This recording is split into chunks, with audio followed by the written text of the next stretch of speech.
patrol truck, but I ended up in front of it, hoping to calm things down. This agent, I saw him from a distance, humming at me, aiming at me.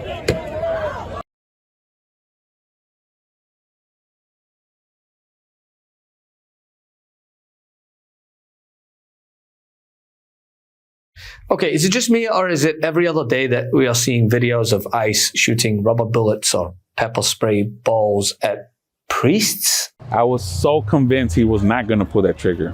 100%. There's no way. I mean, it was pretty much from this distance. And next thing you know, I just got hit in the chin with it. And I didn't even know what I got hit. I just thought it was a metal canister of some sort, and just thought to myself, there goes my jaw. When I got there, it was calm. We show up to kind of bear witness. We do prayers and we hear speakers. That was the main purpose for us. That all changed right away with the presence of Border Patrol and the way they showed up. And they got out and started kind of confronting the protesters very aggressively, pushing people around and dragging people out of the way. I stepped in, not wanting to intentionally block the Border Patrol truck, but I ended up in front of it, hoping to calm things down. This agent, I saw him from a distance, humming at me, aiming at me.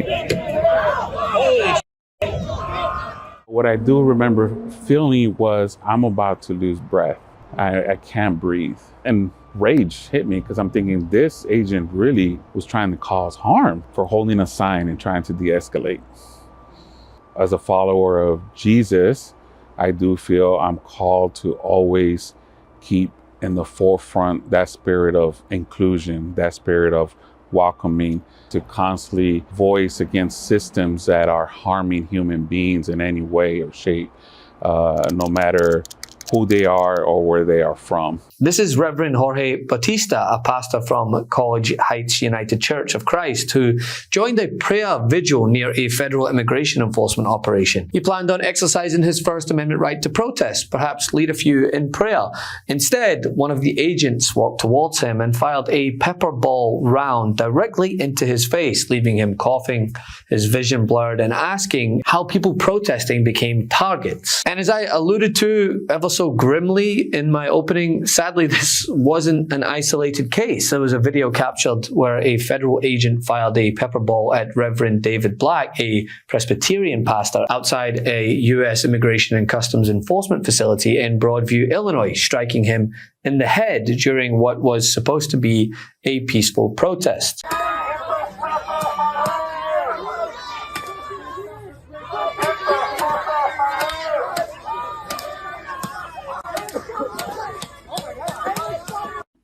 Pastor Black, I know you know something about this. You were down, protesting peacefully. You were praying. You were shot with pepper balls to the head. It's a shocking video of unnecessary violence.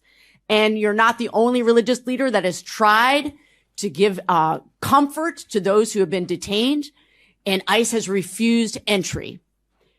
Can you please tell me why you feel called in this moment to stand up for immigrants in this dark, dark hour? Thank you. I do feel called. I have been going to Broadview, not so much as a protester, but as a minister, someone who believes deeply in the good news and the promise that in the darkest of times, there is a dawn coming. And I am grateful for Representative Tlaib and the ways that she calls to our minds the way that this moment echoes so many other moments of American history, where we have seen the darkness gathering, and we have also heard the proclamation of those communities most oppressed, who find the hopefulness for justice and for peace. My calling in these days is to stand in solidarity with those who are in the exact position that Jesus himself was put in when he was tried and brought on fallacious charges to his execution. It is very clear to me where God is in this, and the mandate of my faith is to be with my God and to denounce and decry those like Speaker Johnson, to tell them to get the name of my Lord and Savior Jesus Christ out of your mouth if you are going to participate in the desolating sacrilege that we are witnessing. Similarly, in Portland, Oregon, an 84-year-old Episcopalian protester was injured standing outside an ICE facility during another demonstration there. I mean, these incidents illustrate a pattern here. We are seeing faith leaders and peaceful civilians facing force, not dialogue. In Rogers Park, the presence of federal agents outside of a local church brought out many in the community determined to keep parishioners safe. It was just after 8:30 this morning when Julie looked out her Rogers Park window to see this.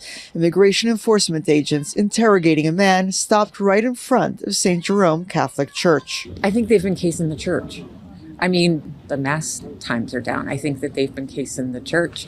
There was somebody up the street up there the other day that got picked up. They're in this neighborhood for a reason. With a Spanish language mass going on at that hour, Julie and her partner alerted the priest, along with several others in the neighborhood, who took it upon themselves to make sure people were able to leave the church safely. I felt really badly for them. I mean, they were inside, scared to come out, and I can understand why. She and others were back again for this evening's bilingual mass. The goal here is not to create any conflict, but actually to create a safe space. Parishioners telling us they're unnerved, and not just because of what happened today. Right now, everybody doesn't want to come out because you don't want to be deported. The Archdiocese tonight did not comment on the incident, but on CNN, Cardinal Blaise Cupich spoke of the ongoing raids. Yes, we surely and have the need for a state to provide safety for people and also secure its borders. But let's not forget that human dignity also has to be preserved. Many of these people who don't have documents have been working here for a long time and contributing to our society. But then again, when the president stands before a group of military generals and he alludes to them using cities as a training ground for the military, you get a sense that this aggression is condoned, if not encouraged. I told Pete we should use some of these dangerous cities as training grounds for our military, National Guard, but military. Because we're going into Chicago very soon. That's a big city with an incompetent governor, stupid. They threw him out of his family business. He was so stupid. I know the family. He becomes governor. He's got money. Not money that he made, but he ran for governor, he won, and now he criticizes us all the time. And last week they had 11 people murdered, 44 people shot. The week before that they had 5 people murdered, 28 people shot. Every weekend they lose 5, 6. If they lose 5, they're considering it a great week. They shouldn't lose any. The president also said at the Pentagon yesterday that he wants American cities to be used as training grounds for the American military. Is this the highest and best use of the U.S. military, and is this the right way to train them? I don't serve in the Pentagon. I run the House of Representatives. And what we need to be talking about today is real harm that the American people are going to feel because of what Chuck Schumer is doing. Let me tell you what's going to be heard today. Well, hold on a second. As Speaker of the House, do you answer the question? As Speaker of the House, do you believe it's appropriate to use American cities as training grounds for the U.S. military, calling those people in the American cities the enemy within? I'm asking you, as Speaker of the House, do you think that's appropriate? I'm not going to comment on your characterization of what the president said. I didn't get to see that speech because I was a little busy yesterday. But the cost for this administration is the erosion of public trust, not just in the government's ability to protect the rights and maintain rule of law amid citizens, but in the competency of this administration as a whole. A Reuters survey found that only 38% of Americans support using troops to police places like Washington, while 46% oppose it. Reuters found that 58% of Americans believe the military should only be used for external threats, not to suppress protests inside of US cities.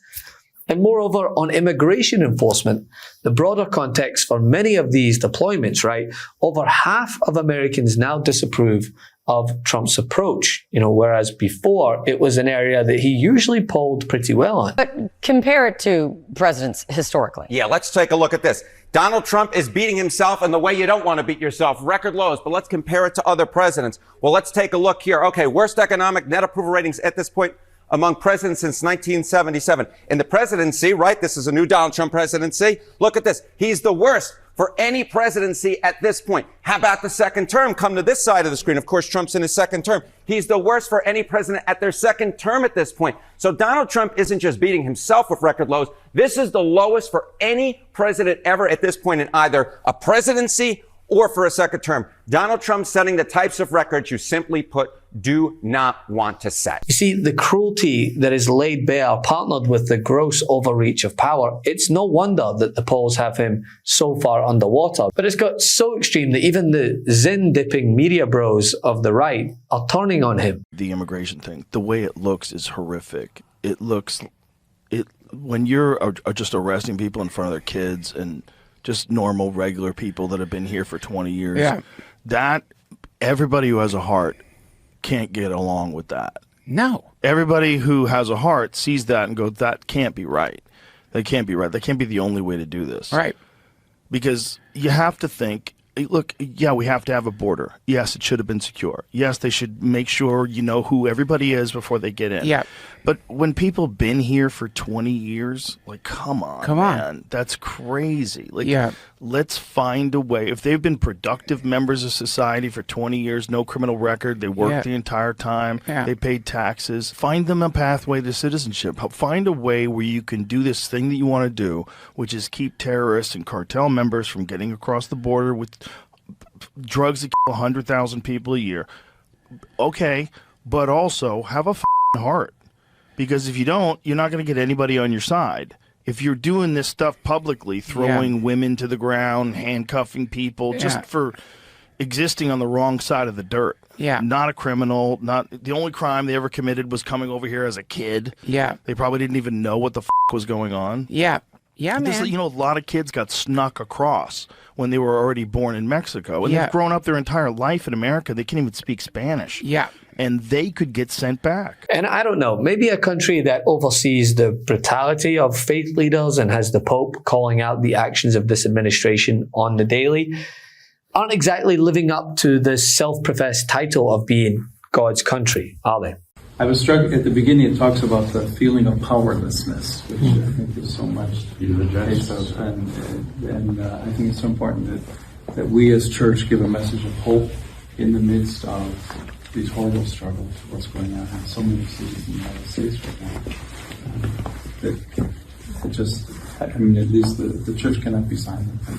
You've spoken very strongly, and you know we're trying to do the same in our country, and yet not get into the political fray the best that we can. I know. I mean, even within the conference, there are challenges there.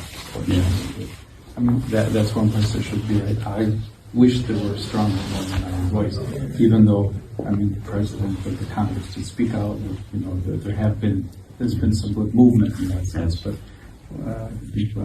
I certainly have to continue to encourage. Love this video? Support independent media and unlock exclusive content, ad-free videos, and custom emojis by becoming a paid member of our YouTube channel today. You can also gift memberships to others. Let's keep growing together.